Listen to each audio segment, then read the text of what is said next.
Pukulan bagi Man United, Bruno Fernandes diprediksi absen di derby Manchester. Kapten Manchester United, Bruno Fernandes, kemungkinan akan absen dalam derby melawan Manchester City bulan depan.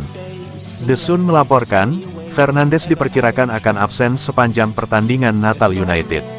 Fernandes diperkirakan tidak akan terlihat hingga pertandingan Liga Inggris melawan Arsenal pada tanggal 25 Januari.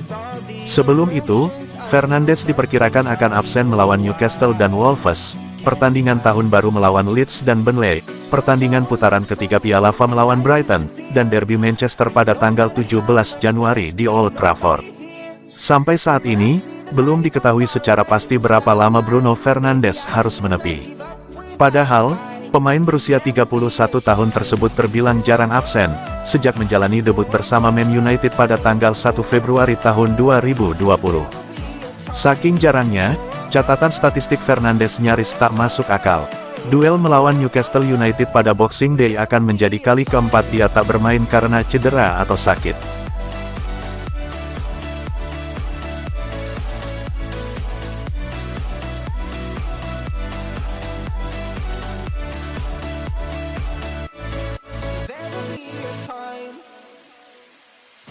Amorim pasang badan untuk Benjamin Sesko, dia bakal jadi pemain penting di Man United. Ruben Amorim yakin seiring berjalannya waktu, Benjamin Sesko bakal jadi pemain top untuk Man United.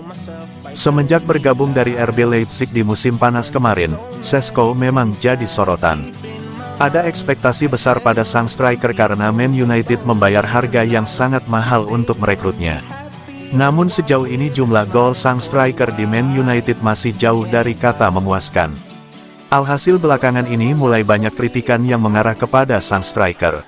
Amorim sendiri menegaskan bahwa ia masih percaya penuh kepada Sesko. Ia menilai sang striker akan menjelma jadi predator haus gol untuk setan merah. Dalam wawancaranya baru-baru ini, Amorim membela penampilan Sesko yang minim mencetak gol itu. Baginya, Sesko sudah berkontribusi bagi setan merah. Ia menilai sang striker benar-benar bekerja keras untuk meningkatkan performanya dan ia yakin usaha sang striker itu tidak akan berakhir sia-sia. Dia sejauh ini bermain dengan baik. Ia berjuang dengan keras dan saya yakin dia bakal bermain dengan lebih baik lagi di tim ini. Dia akan berkembang dengan pesat bersama tim kami. Dia pulih dengan cepat dari cederanya. Kami saat ini masih mengontrol menit bermainnya, dan perlahan tapi pasti kami akan menaikkan menit bermainnya.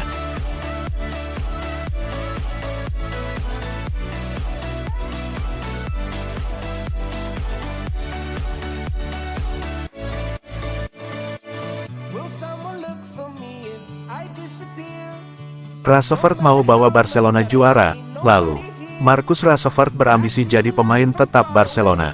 Tapi itu bukan satu-satunya ambisi, ada tujuan besar lainnya yakni membawa Barca juara. Barca diyakini perlu mengeluarkan sekitar 30-35 juta euro untuk membebaskan Rashford dari kontraknya bersama MU. Harga yang tidak murah untuk Barca yang sedang berhemat, sebab kontraknya bersama MU itu memang masih berlaku sampai 2028. Tapi MU juga diyakini tak akan terlalu alot di meja negosiasi. Baik klub maupun pemain sudah sama-sama menginginkan pisah jalan. Tentu saja saya ingin mendapatkan kontrak permanen, saya ingin bertahan di Barca. Itu adalah tujuan utamanya, tapi bukan alasan saya bekerja keras di sesi latihan dan mengerahkan semua upaya. Tujuannya adalah menang. Barca itu klub yang sangat besar dan fantastis, dibangun untuk memenangi titel-titel, kata Rashford kepada Diario Sport.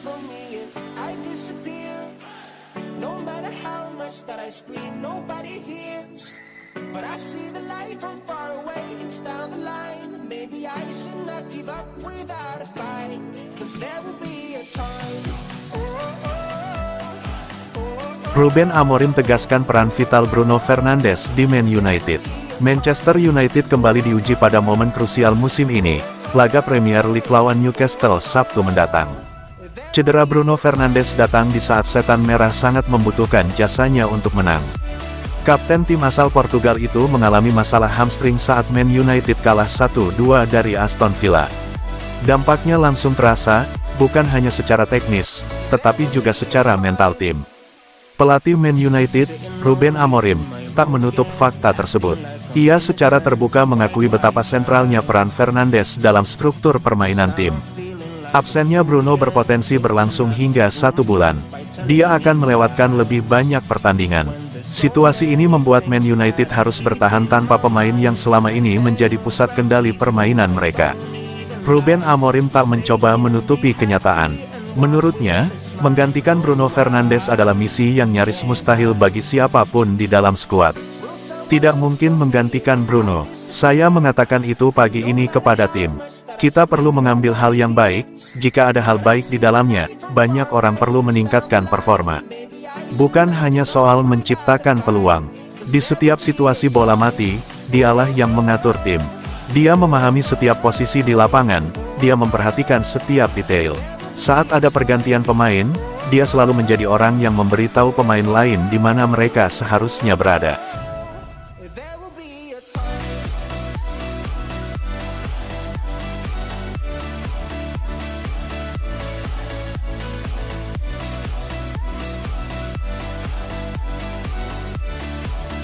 Andre Onana mau balik ke Man United. Kiper, flop, setan merah itu benar-benar menikmati perannya di Trabzonspor.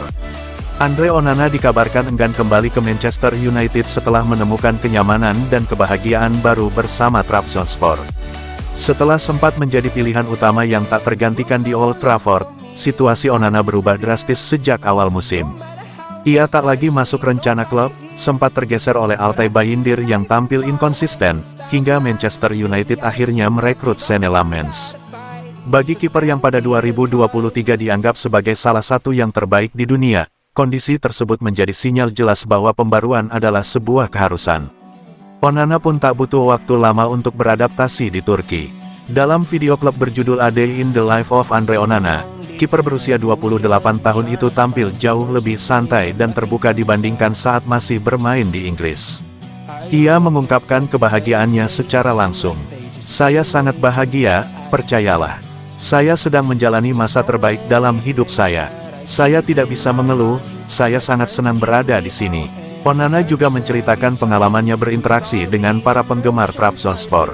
Ia mengaku sering disapa bahkan saat sedang berkendara. "Kadang-kadang ada mobil yang memotong dan meminta foto. Awalnya sulit, tapi sekarang saya mengerti. Mereka adalah orang-orang saya." Menurutnya, antusiasme para pendukung membuatnya merasa dicintai dan nyaman. Ia menilai kehidupan di Turki memang berbeda, tetapi sangat menyenangkan. "Waktu yang saya habiskan di sini terasa sempurna bagi saya. Ini benar-benar luar biasa."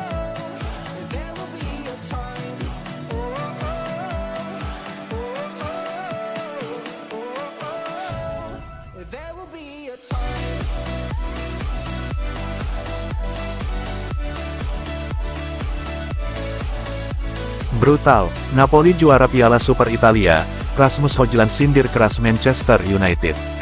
Rasmus Højlund diduga melontarkan sindiran tajam ke arah Manchester United setelah merasakan manisnya gelar juara pertama selama dipinjamkan ke Napoli. Striker 22 tahun itu meninggalkan Old Trafford pada musim panas kemarin setelah melalui 2 musim yang berat di Inggris. Kini, Højlund kembali menikmati sepak bola di Italia bersama Scott McTominay, dan merayakan sukses di ajang Piala Super Italia alias Supercoppa Italiana. Manchester United meminjamkan Rasmus Højlund ke Napoli selama semusim penuh, disertai opsi transfer permanen yang bisa diaktifkan pada 2026. Striker yang dulu didatangkan MU dengan banderol 72 juta pound itu tampak membuka peluang untuk menetap lebih lama di Stadio Diego Armando Maradona. Kontras dengan kiprahnya di Italia, Højlund hanya mencetak 26 gol dari 95 laga selama membela Man United. Ia dipinjamkan saat MU berusaha merombak lini serang dan mencari sosok nomor 9 yang lebih konsisten. Dengan senyum di wajahnya, Højlund tak bisa menahan diri untuk menyentil klub induknya, Man United. Di tengah euforia, striker Denmark itu menulis di media sosial, "Beginilah yang disebut keputusan tepat.